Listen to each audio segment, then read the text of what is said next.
Esta hermosa clase con esta linda voz. Vamos a orar, vamos a darle gracias a Dios porque Él es bueno. Amado Padre, gracias te damos en esta hermosa noche, mi Señor.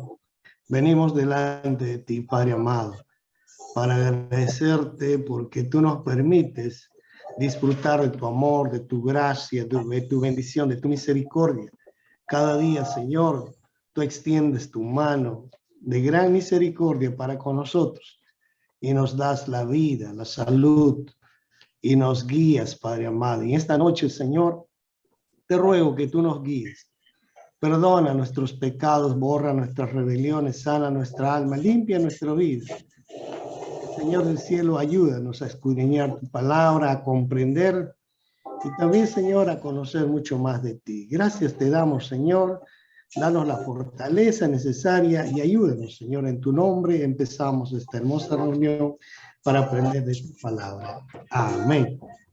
Bien, hermanos, el día de hoy vamos a comenzar a hablar acerca del tema creyendo en Cristo, el cual nos va a llevar más adelante a ver acerca del credo de los apóstoles y la vida de fe, ¿no? Y esto es importante, por eso el día de hoy vamos a hacer una pequeña introducción. Pero antes de eso vamos a ver lo que vimos la clase pasada, ¿no? La clase pasada habíamos visto 7 cosas que Dios nos otorga cuando nos salvamos o al salvarnos, ¿no?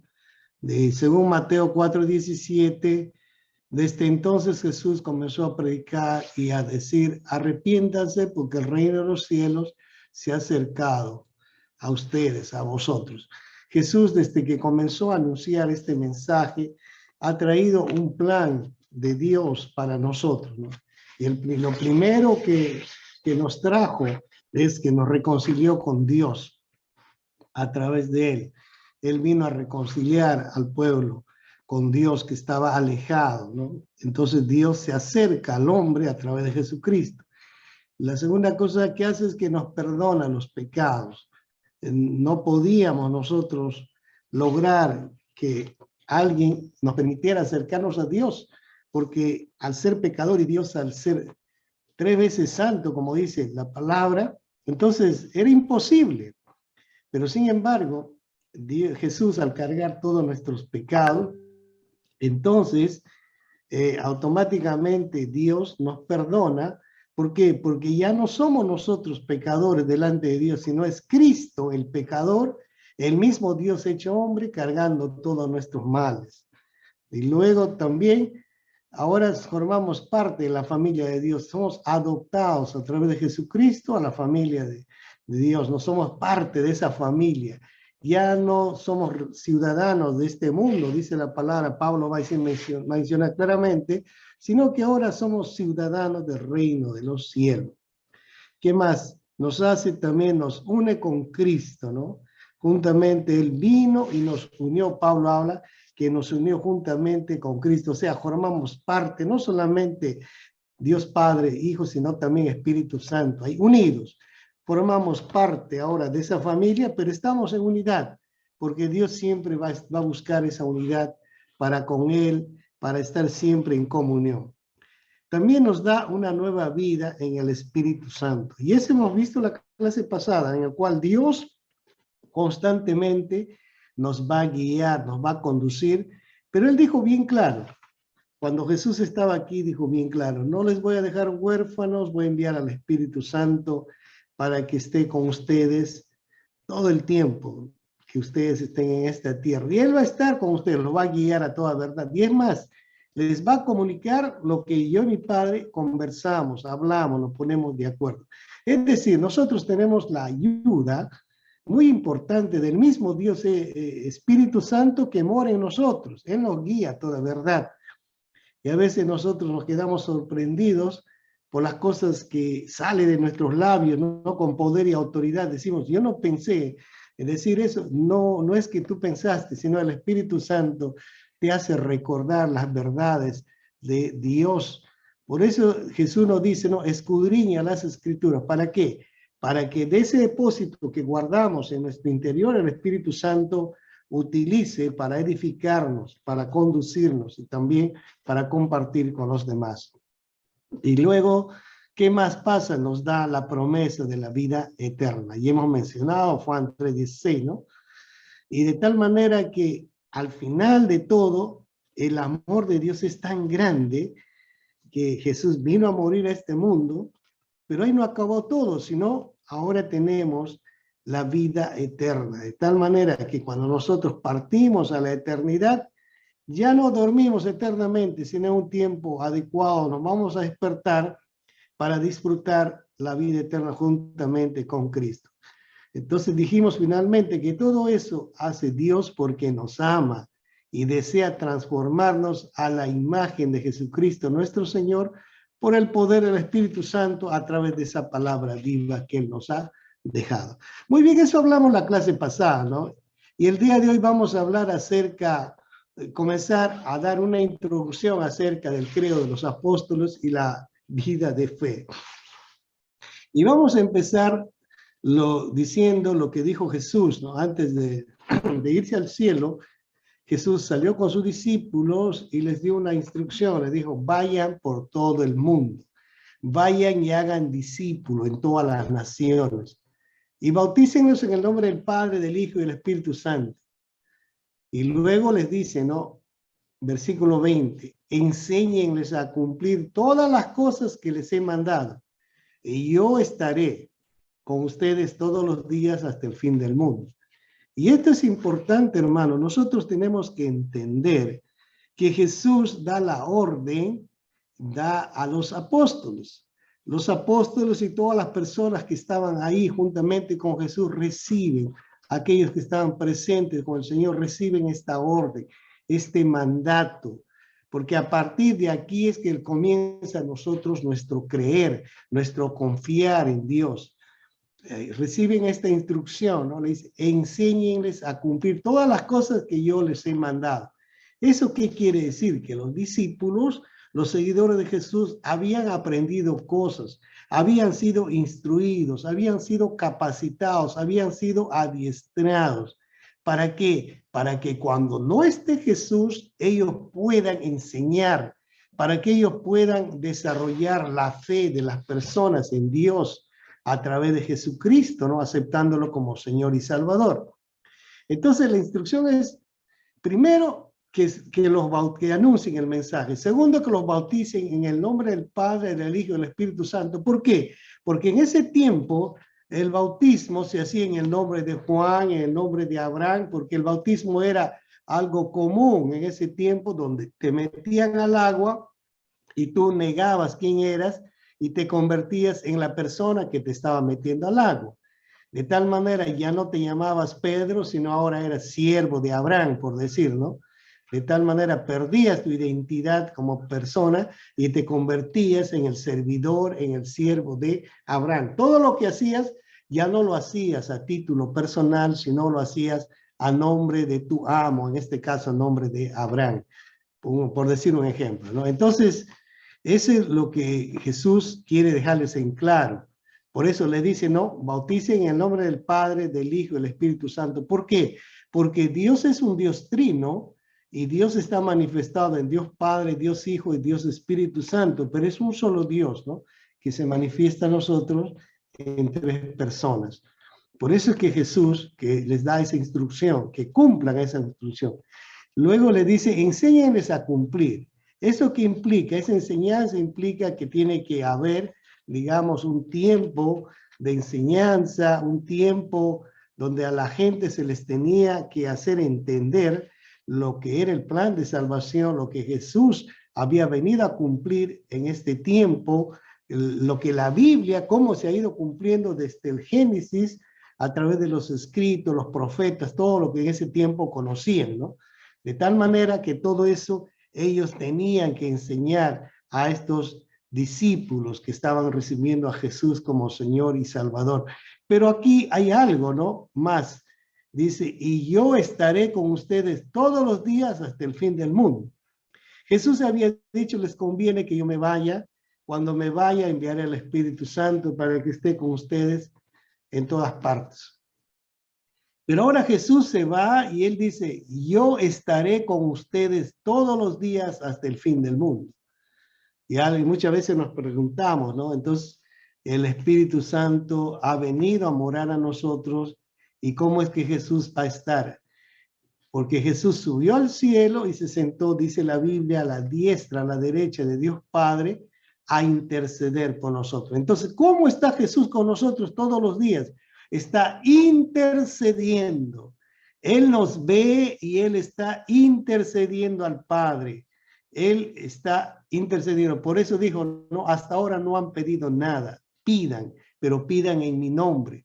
No pidan para las cosas pasajeras, sino pidan para las cosas eternas. Entonces, a partir de ahí que nosotros vamos a comenzar a ir viendo estos principios fundamentales por el cual nosotros, digamos, vamos a creer, vamos a aplicar, vamos a hablar acerca del credo de los apóstoles y la vida de fe.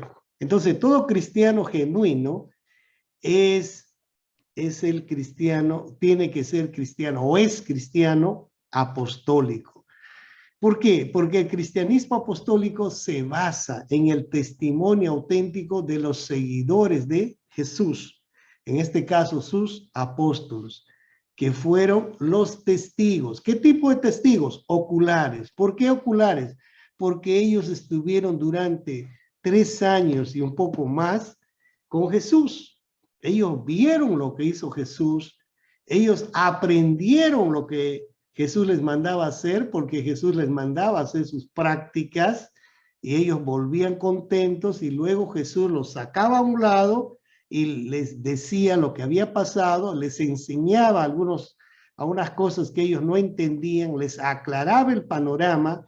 Entonces ellos eran testigos oculares de la vida de Jesús, del ministerio de Jesús.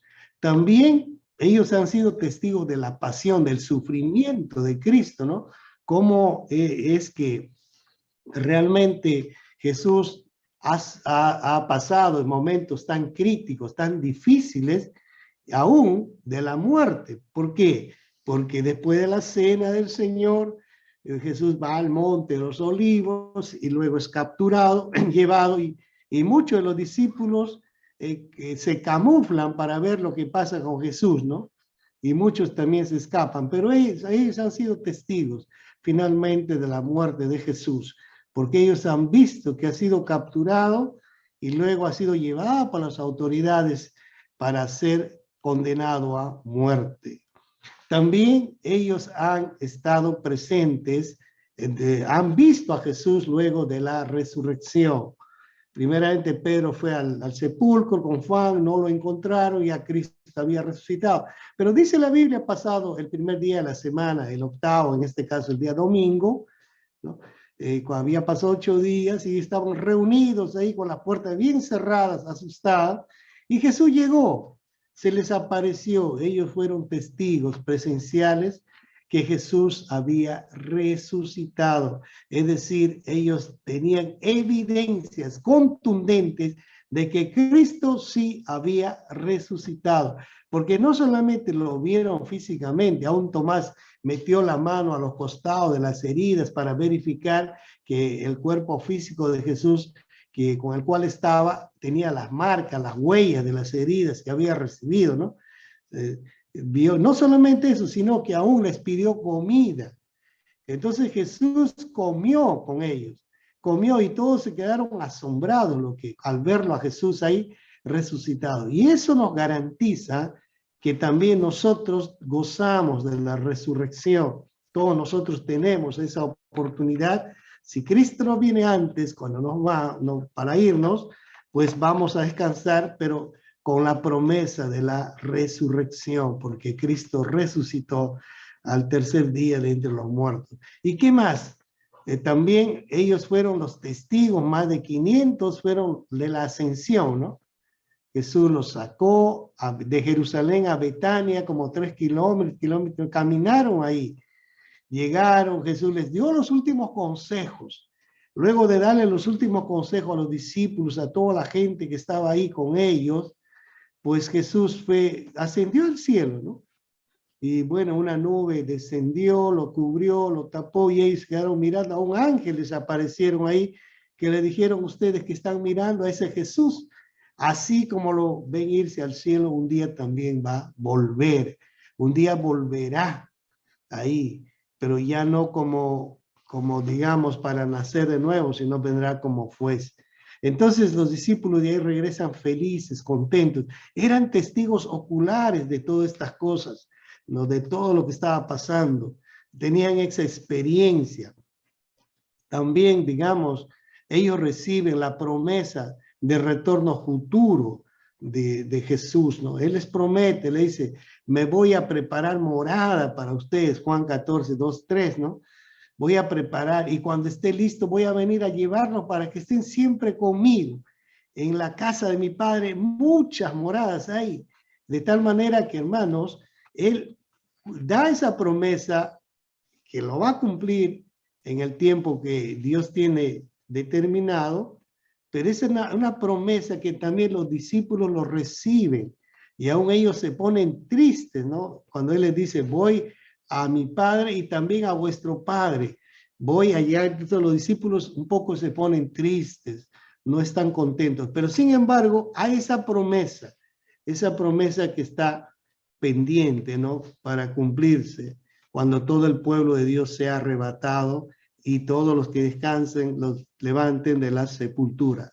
Y también la promesa del Espíritu Santo: no se vayan de Jerusalén, quédense orando, reunidos, hasta que venga el Espíritu Santo. Y eso sí se cumplió, ¿no? Eso sí, día de Pentecostés, 50 días cumplido, todos estaban reunidos en el aposento alto y descendió como una ráfaga, ¿no? Y todos fueron llenos del Espíritu Santo. Jesús cumpliendo esa promesa: me voy y les envío al Espíritu Santo. Si no me voy, no puedo enviarles. Entonces Jesús se fue y nos envió al Espíritu Santo. Eso lo podemos ver en Juan 7 al 8. Entonces 16, 7 al 8. Es decir, hermanos, nosotros, para nosotros poner en práctica, creer, porque creer es creer, tenemos que conocer qué estamos creyendo. Tenemos que saber qué estamos aceptando. Y los discípulos, para ellos, este credo de los apostólicos, para ellos no era fácil todo esto. Ellos tenían que saber en lo que estaban creyendo, tenían que estar convencidos, ¿no? De tal manera que lo que decían era cierto. ¿Qué más? También, en segundo lugar, digamos, el cristiano apostólico acepta la autoridad de las Sagradas Escrituras, ya que toda la Biblia es la palabra divina, es decir, es la revelación de Dios escrita. De tal manera que como cristianos nosotros tenemos que estar seguros que hay 39 libros en el Antiguo Testamento. Tal vez me digas, hay más, pero vamos a empezar por esto. Hay 66 libros que han sido reconocidos canónicamente, ¿no? De tal manera todos lo han reconocido, estos 66 libros, de los cuales 39 pertenecen al Antiguo Testamento. Y acá los he puesto, ¿no? En el Pentateuco, ya sabemos nosotros cuáles son los libros de la Biblia: el Génesis, Éxodo, Levítico, Número, Deuteronomio. Nosotros como hijos de Dios, nosotros como discípulos del Señor, tenemos que saber como mínimo cuáles son esos libros escritos y reconocidos, ¿no? Y aquí están los 39 libros, el Pentateuco, después los libros históricos, los libros poéticos, donde está Job, Salmos, Proverbios y Eclesiastés y Cantares. También los profetas mayores, ¿no? Que son Isaías, Jeremías, Lamentaciones, que pertenece a Jeremías, Ezequiel y Daniel. Y luego los 12 profetas menores, ¿no? Los 12 profetas: Oseas, Joel, Amós, Abdías, Jonás, Miqueas, Nahum, Habacuc, Sofonías, Ageo, Zacarías y Malaquías. Luego, como dice en la Biblia, viene el tiempo del silencio, más de 400 años, y vienen también ya la época de Jesús, ¿no? y aparecen los 27 libros del Nuevo Testamento. Y en el Nuevo Testamento nosotros tenemos los evangelios. Tenemos a Mateo, Marcos, Lucas y Juan que nos hablan de Jesús. Ellos presentan a Jesús en diferentes puntos de vista. Uno para los judíos, otro para los gentiles, ¿no? Y otro para los romanos, y otro para el pueblo en general. De tal manera, hermanos, que hay 4 enfoques acá, pero presentan al mismo Cristo. De diferentes ángulos ellos ven y lo presentan al Cristo, a cada persona según el contexto cultural que ellos tienen. Muy bien, y también tenemos un libro histórico, el libro de los Hechos, ¿no? El cual relata todas las obras de los apóstoles, de lo que han desarrollado después que Jesús ascendió al cielo. Luego tenemos las cartas paulinas, ¿no? Las cartas paulinas que realmente Pablo, que son mayormente doctrinales, donde Pablo aplica los evangelios y lo desarrolla a la parte doctrinal de la iglesia, para que la iglesia pueda desarrollarse, tenga fundamentado, cimentado esa palabra viva de Dios. Pablo utiliza toda la Biblia y él en base a eso comienza a escribir. ¿Por qué? Porque Dios lo guía a que la iglesia también esté adoctrinado, esté cimentado en los principios fundamentales, cómo va a aplicar, cómo va a desarrollar la palabra de Dios en su vida y en la comunidad. Luego tenemos la carta para los judíos, es las cartas generales, ¿no? De una carta para una carta para los judíos cristianos de ese tiempo, para los hebreos, pero también esa carta de Hebreos donde nos presenta a Jesús como sumo sacerdote, ¿no? Es decir, por encima de todo, un sacerdote para siempre, ¿no? Y es importante este libro, cuando uno lee, lo analiza, es bastante didáctico, práctico y nos enseña, nos edifica bastante. Luego tenemos las cartas generales para las iglesias, ¿no? Escribe Santiago, Pedro, sus 2 cartas, Juan, sus 3, y Judas. Judas también escribe su carta. No es el Iscariote, este es Judas, el hermano de Jesús. Y finalmente hay un libro de Apocalipsis, ¿no? El cual realmente habla de las cosas futuras. Ahora, pero alguien por ahí me va a decir seguro, pero la iglesia anglicana en sus libros dice que hay 73 libros en la Biblia. ¿Cómo funciona esto? Y aquí el libro de oración común nos dice bien claro.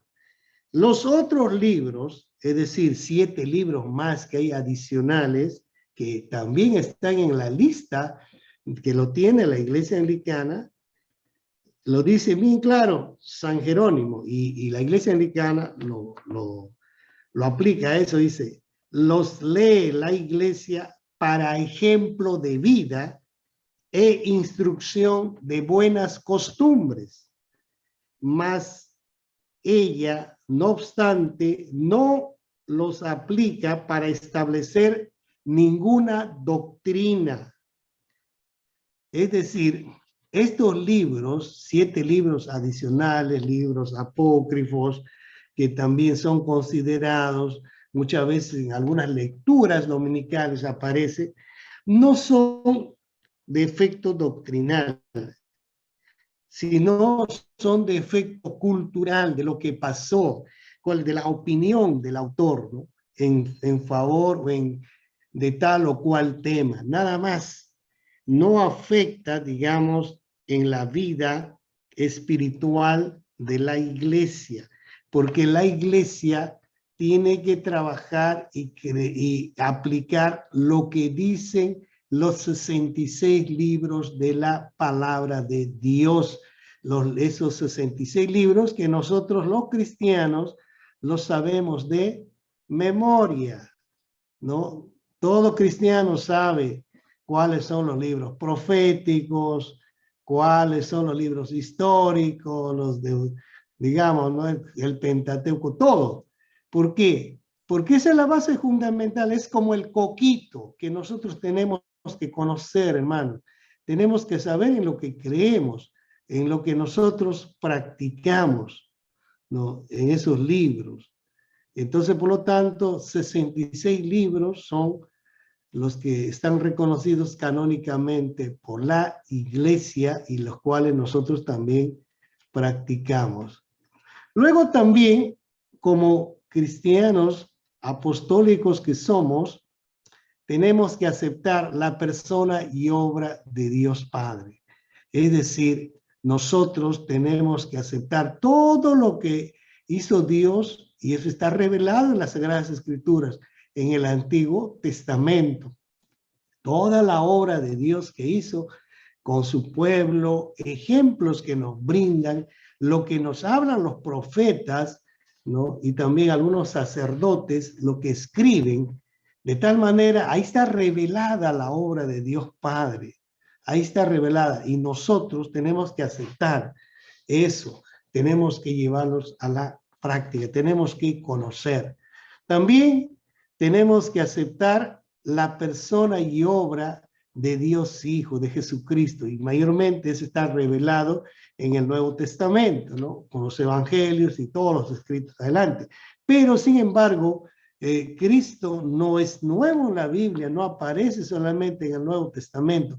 Ya Jesús aparece desde Génesis, de Génesis 3, cuando el hombre peca, a partir de ahí ya Jesús comienza a perfilarse y durante de él habla, digamos, el Génesis, el Éxodo, el Levítico, el Número, todos los libros hablan de Jesús. Finalmente él es manifestado en persona y ahí es en el Nuevo Testamento, en los Evangelios, nosotros podemos ver la obra de Jesús desde su nacimiento, ¿no? Todo lo que él ha hecho. Y la otra cosa es que tenemos que aceptar la persona y obra del Espíritu Santo.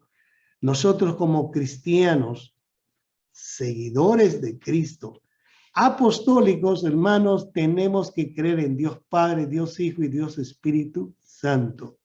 No podemos aislar a ninguno de estas tres, ¿no? No podemos tampoco negar la eficacia de la palabra de Dios.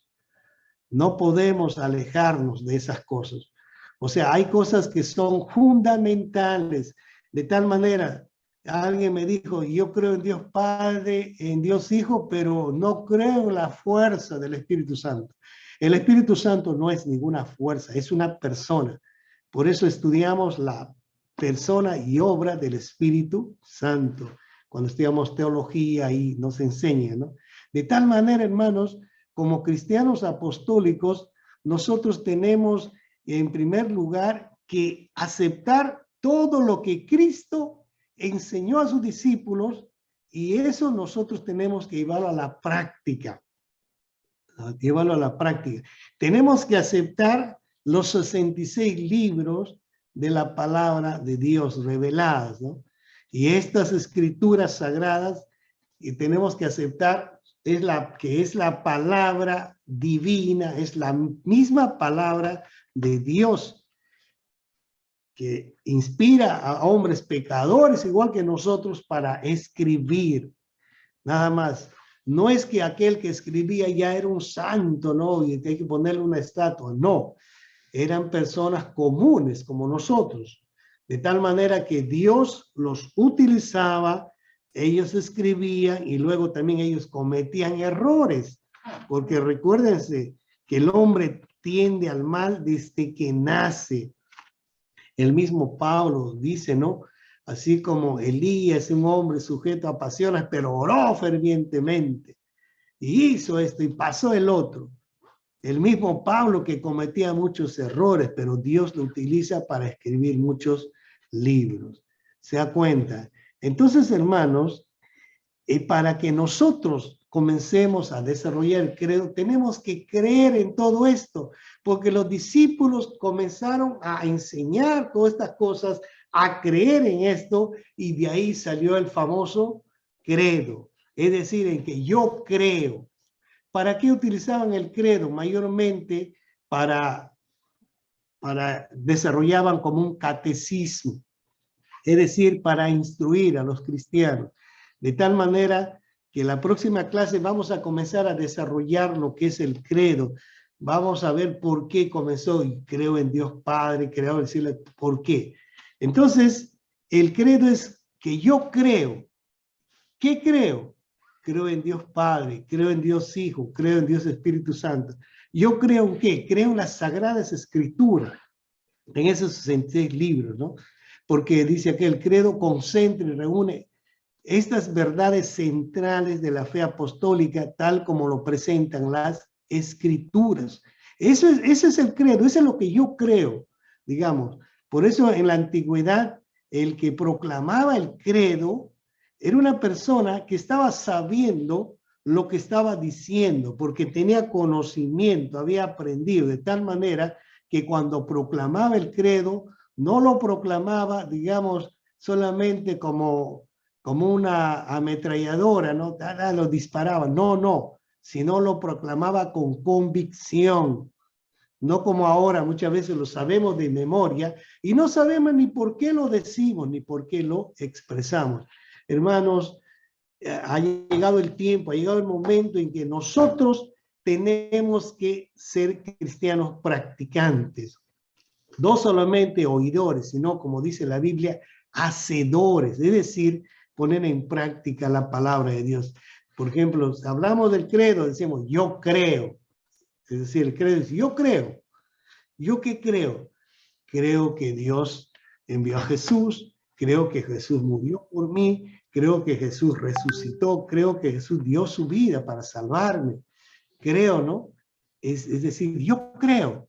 Entonces, el día de hoy quería hablar esta pequeña introducción para que la próxima clase empecemos desarrollando, viendo cómo se escribió el credo, parte por parte, ir viendo cómo ellos lo han relacionado, cada una de estas cosas lo han hecho como un engranaje, de tal manera que cuando nosotros también proclamemos el credo, sepamos qué cosas estamos diciendo, sepamos qué cosas estamos creyendo, ¿no? Porque alguien me dijo, mira, yo el credo realmente me lo sé de memoria. Y le digo, ¿y sabe lo que significa? No, pero me han enseñado. Es verdad, muchas veces enseñamos el credo, pero no le enseñamos el valor que tiene, ¿no? Lo que realmente es el credo de los apóstoles. Muy bien, hermano, hasta ahí hemos terminado esta introducción de esta clase. Por favor, ahora sí vamos a comentar